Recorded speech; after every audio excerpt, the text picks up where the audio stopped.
सभी को जय मसीह की। प्रभु यीशु मसीह के नाम में आप सबको आशीष और अनुग्रह मिले। आज हम बाइबल सीरीज में रूत की पुस्तक के बारे में देखेंगे। आइए वीडियो में चलते हैं।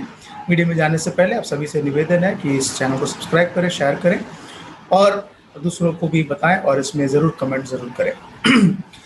रूत की पुस्तक जो कि न्यायियों की पुस्तक के ठीक बाद आरंभ होता है और इस रूत के बारे में ही इस पुस्तक में हम देखते हैं।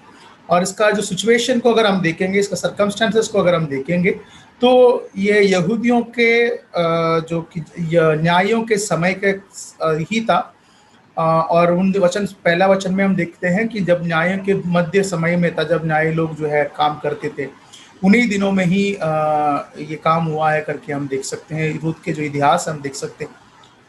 और रूत के इतिहास के बारे में अगर समझना है तो हम नहोमी के पास जाना पड़ेगा, क्योंकि नहोमी ही जो है मेन कैरेक्टर है इस पुस्तक के अंदर, जो कि इजराइल को छोड़कर मोआब देश में वो जाते हैं अपने परिवार के साथ। नहोमी, उसके पति एला और उसके दो बेटे जो हैं इजराइल को छोड़कर अकाल के कारण वो लोग जो है मोआब देश जाते हैं।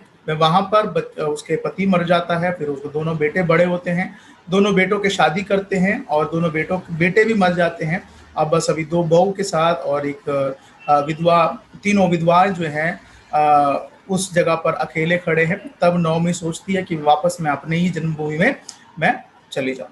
ये पुस्तक इस तरीके से आरंभ होता है, एक दुख खबर के साथ, एक बैड न्यूज़ के साथ ही आरंभ होता है, या एक दुर्दशा के साथ ही ये पुस्तक जो है आरंभ होते हुए हम देख सकते हैं।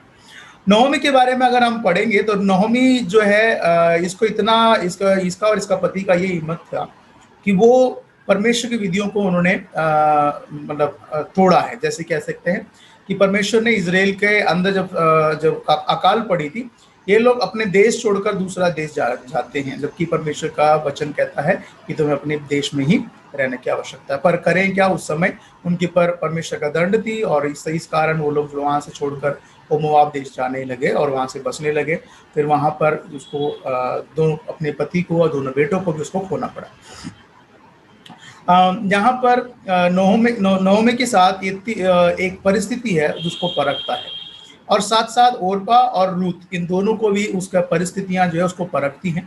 नहोमी हार मान जाती है, ओरपा भी हार मान जाती है, पर रूत हार नहीं मानती और कहती है कि जहाँ कहीं भी तू जाएगा वहाँ मैं चलूंगी तेरे साथ करके। वो नहोमी के पीछे रहती है और कहती है कि तेरा परमेश्वर मेरा परमेश्वर है, तू जो खाएगी वो मैं खाऊंगी और तू जहाँ मरेगी उसी जगह मैं भी मरूंगी, वहीं पर मेरा दफनाएं किया जाना चाहिए। रूत के अंदर एक अच्छे गुण को अगर हम देखेंगे तो वो जो है अपने जीवन के प्रति, या जहाँ पर भी उसका शादी हुआ है उसके प्रति वो बहुत ही लॉयल थी, यानी वफादार थी, और उसके कारण ही वो नहोमी को छोड़ा नहीं। रूत के अंदर वो गुण था जो कि अपने परिवार के प्रति वो वफादार दिखाई थी। उसने नहोमी से बहुत प्रेम किया और नहोमी को वो छोड़ना नहीं चाहती। और सिचुएशन जो है जब ये नहोमी जब अपना देश छोड़ के गई थी तब अकाल पड़ा था। जब नहोमी वापस लौट के आती है तो इजराइल का परिस्थिति बदल गई। यहाँ पर जो है जब वो पहुँचते हैं वहाँ पर कटनी के समय को वहाँ पर वो देख सकते हैं, और यहाँ पर कटनी के समय को देख रहे हैं। और इस समय में भी वहाँ पर न्यायियों के शासन है, याजक है मौजूद है, वहाँ पर लोग वहाँ पर जो है अपने अपने जो गोत्र पिता हैं वो लोग जो है देश को, अपने लोगों को वो लीड करते हुए हम देख सकते हैं। नहोमी ने जो काम किया है उसके अनुसार उसको प्रतिफल मिला। रूत ने जो काम किया है उसके अनुसार उसके प्रतिफल इस पुस्तक में हम देख सकते हैं। नहोमी ने यहाँ तक अपना नाम तक बदल दिया, क्योंकि उसने कहा देखो मैं भरी हुई हाथ में गई थी और वापस मैं खाली हाथ आई हूँ, और मुझे जो है नहोमी ना बुलाओ, मुझे मारा करके बुलाओ, क्योंकि मैं अब खड़ी हुई होकर परमेश्वर के हाथ मेरे विरोध है करके वो कहती है।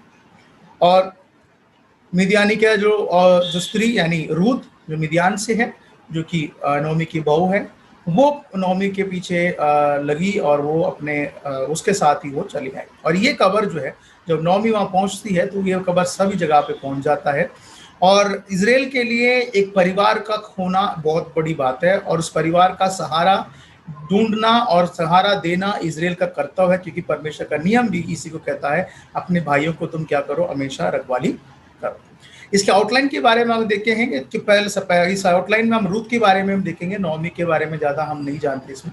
रूथ के बारे में ही हमें ज़्यादा सीखने को मिलता है। नंबर एक, रूथ ने एक निर्णय लिया, एक चॉइस किया है कि वो नौमी के साथ चलने के लिए, और उसी को हम 16 और 17 अध्याय वचन में हम देख सकते हैं। पहला अध्याय में कि जहां तू जाएगी वहां मैं रहूंगी, जहां तू खाएगी वहां मैं खाऊंगी, जहां तू सोएगी वहां मैं सोऊंगी, जो तेरा परमेश्वर हो मेरा परमेश्वर, जहां तू मरेगी वहां मेरे को भी क्या करके मैं वहां पे मैं भी मरूंगी और मुझे वहीं पर ही दफना जाएगा, पर मैं तुझे छोड़कर नहीं जाऊंगी, इस बात को तुम मुझसे बात मत करो करके उसने साफ साफ वहां पे कह देती है। फिर इसके पश्चात ये लोग जो इजराइल वापस लौट आ जाते हैं, और सबको इजराइल के अंदर जितने उसके आसपास की कुटुंब की फैमिली में नोमी उसके परिवार के बारे में, उसके साथ जो आई है मोआबी स्त्री यानी रूत के बारे में पता चलता है। जब रूत मोआब से है तो इसी बात से आपको पता अंदाजा लग गया होगा कैसे लोग जो है अपने ही इजराइल के लोगों को छोड़कर बाहर शादी नहीं करना करके परमेश्वर ने कहा था। और मोआब जो नोमी ने और उसके पति ने जो है अपने बच्चों को बाहर की लोगों से शादी कराया, और यहाँ तक कि जब वो उसका सब मर गए, जब चले गए तो दोनों बहुओं को छोड़ना चाहती थी, पर नौमी जो है मानी नहीं। वो रूथ जो है नौमी को छोड़ी नहीं और वो वापस यहाँ पर नौमी के साथ ही आ गई, और इनको मजबूरन अभी रूथ को उसके साथ रखना है, और उसका लॉयल्टी यानी उसका जो कमिटमेंट है उसको उस इजराइल के लोगों के मध्य में एक्सेप्ट किया गया है। इस बात को हम जो है दूसरा अध्याय में बोवास के साथ जब बात करते समय देखते हैं, तो बोवास कहता है कि देखो मैंने तुम्हारे बारे में सुना, और सचमुच परमेश्वर जिस परमेश्वर पर विश्वास करके आई है वो तुझे जो है आशीष जरूर करेगा। दूसरा अध्याय में कि रूथ की सर्विस के बारे में देखते हैं। अभी खाने के तलाश में है, तब रूथ कहती है देखो मैं यहाँ फलाना जगह जाकर या किसी भी खेत में मैं जाकर, क्योंकि अभी कटने के समय है, मैं दान जो है बटोरने जा रही हूँ। और वो अनफॉर्चुनेटली वो बोवास के यहीं पर ही जाती है, और बोवास भी एक धर्मी जन है, और बोवास उसके बारे में पूछताछ करता है, और जब उसको जान लेता है तो उसको अपना एक आदरणीय स्त्री के रूप में उसको जो है उसको सराहता है, और उससे कहता है कि तुम इधर ही रहना, किसी और खेत में नहीं जाना। तो ये बात लेकर आकर नौमी के पास रूथ बताती है। और ये तीसरा अध्याय में जब रूथ सारी बातें जब बोवास के बारे में बताती है, तो वो रूथ नौमी समझ जाती है कि हाँ ये व्यक्ति जो है हमारा जो रिडीमर है, यानी हमारा हक, हमारे ऊपर जो हक है इसके पास है। क्योंकि भाइयों का जो परिवार में अगर कुछ भी भाई मर जाते हैं या उनके आदमी मर जाते हैं, तो भाइयों का हक पूरा करने के लिए परमेश्वर का विधि में वहाँ पे नियम है इसराइल के अंदर। तो नौमी सोचती है कि क्यों ना रूथ को जो है इस बात को बताया जाए, और रूथ के एक अच्छा क्योंकि वो मेरे भरोसे पर आई है तो मुझे इसके लिए अच्छा एक जिंदगी देना जरूरी है। और रूथ को वो समझाती है कि तुम्हें किस तरीके से काम करना है। तो वो बोवास के पास पहुंचती है रात के समय, और वहां पर बोवास चक्कर देखता है, और बोवास देखता है कि ये कैसी जो है अपने काम को उसने सही तरीके से किया है। और वहां पर बोवास एक बात को बताता है, तुम बाकियों की तरह तुमने जो है अपनी जिंदगी को खराब नहीं किया है, तुम सही जगह पर तुम सही निर्णय लिया है। जब हम परमेश्वर के काम में जाते हैं या परमेश्वर की योजना में हम चले जाते हैं, तो हमें सही जगह सही निर्णय लेने के लिए परमेश्वर हमें अगुवाई करता है। और चौथे अध्याय में देखते हैं, और बोवास अपना एक्शन को दिखाता है कि रूथ के उस क्लेम को, रूथ ने जो बताया देखो तुम ही मुझे जो है छुड़ा सकते हो, या तुम ही जो हमारे ऊपर हक जमा सकते हो। तो बोवास उसको कहता है कि ठीक है, तो मेरे से भी पहले एक भाई है जिसे मुझे बात करने की आवश्यकता है। तो वो जाकर उससे बात करता है, तो वो उसको बात को मना कर देता है। तो फिर बोवास जो उसके हक को वो निभाता है, वो अपने और अपने जो भाई के परिवार को और उसकी बहू को भी वो शादी कर लेता है, और उस तरीके से उसका जो जीवन जो है सही हो जाता है। तो शुरुआत एक अच्छा शुरुआत नहीं है, एक दुख भरा एक शुरुआत है, पर अंत में अगर हम देखते हैं आनंद भरा एक माहौल को हम देख सकते हैं। शुरुआत में हम मतलब नुकसान को देख सकते हैं, अकेलेपन को देख सकते हैं, फिर धीरे धीरे आकर जो यहाँ पर जो है लोगों के साथ मिलना, एक अच्छे कम्युनियन, एक फेलोशिप, फिर अंत में उसका एक आनंदमय जीवन को हम देख सकते हैं। सिर्फ रूथ का जिंदगी भी नहीं संवरा, साथ साथ नहोमी की जिंदगी भी संवर गया। जब रूथ का और बोआज का एक बेटा हुआ, ओबेद नाम उसको रखा, और वो उसको उठाकर नोमी ने उसने पाला है, और कहा है कि परमेश्वर ने जो है तुम्हें बूढ़े में भी तुझे एक बेटा दिया करके लोगों ने उसे सराहा है। मतलब यदि इस पूरे पुस्तक से हम एक बात को हम जान सकते हैं, अगर हम परमेश्वर से दूर हो जाएं और उस दशा में परमेश्वर हमें स्मरण करता है। अगर हम परमेश्वर की ओर वापस आते हैं, चाहे कोई भी परिस्थिति क्यों ना हो, परमेश्वर हमें क्या करता है, हमें फिर से हमारी गलतियों को क्षमा करता है और हमारे जीवन को उन्नति में लेके जाता है।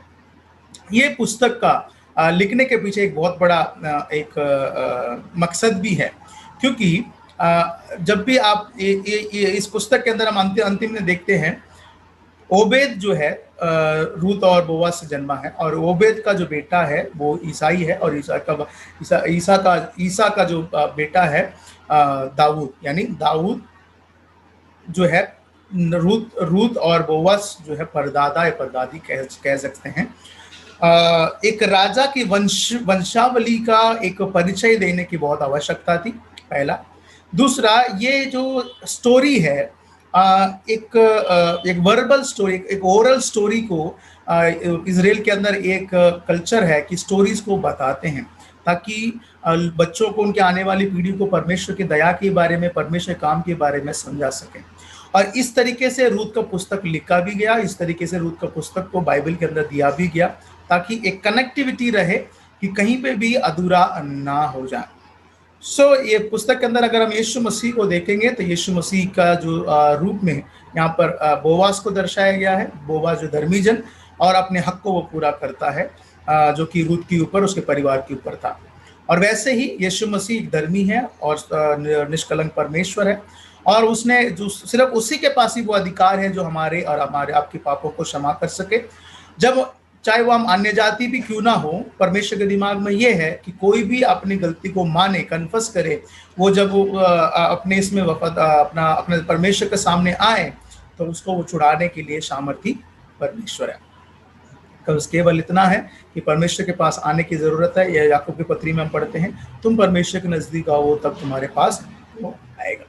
इसमें से हमने लेसन को क्या सीखा? जीवन के लिए अगर हमें कुछ सीखना है तो बहुत सरल है कि परमेश्वर के लिए स्त्री या पुरुष या अन्य जाति या इजराइल या अन्य जाति ऐसा कुछ भी नहीं है। परमेश्वर के लिए सब कुछ एक जैसे हैं, और जो कोई परमेश्वर को पुकारे, जो कोई परमेश्वर करीब आए, उसे वो कभी नकारता नहीं है। इस पुस्तक से मुझे एक बात बहुत अच्छा लगता है, वो है कि जहाँ कहीं भी जब कभी भी रूत जो नोमी की बात करते हैं, इन दोनों के कन्वर्सेशन, जब वो बातचीत होती है, रूत एसिटिस नोमी की बात मानती है, और चाहे वो किसी भी तरीके की बातें क्यों ना हो। हम भी परमेश्वर की बातों को अगर इसी तरीके से मानने लगे तो जरूर परमेश्वर के आशीष को हम पा सकते हैं। प्रभु सबको आशीष करे। हमारे और भी वीडियोस को आप देखने के लिए हमारे प्लेलिस्ट में जाएं, और भी जो बाइबल की पुस्तक के बारे में आप देख सकते हैं। अगर वीडियो अच्छा लगा तो शेयर, सब्सक्राइब जरूर करें, इसको लाइक करें, कमेंट करें। प्रभु सबको आशीष करे। फिर अगले वीडियो में मिलेंगे। जय मसीह।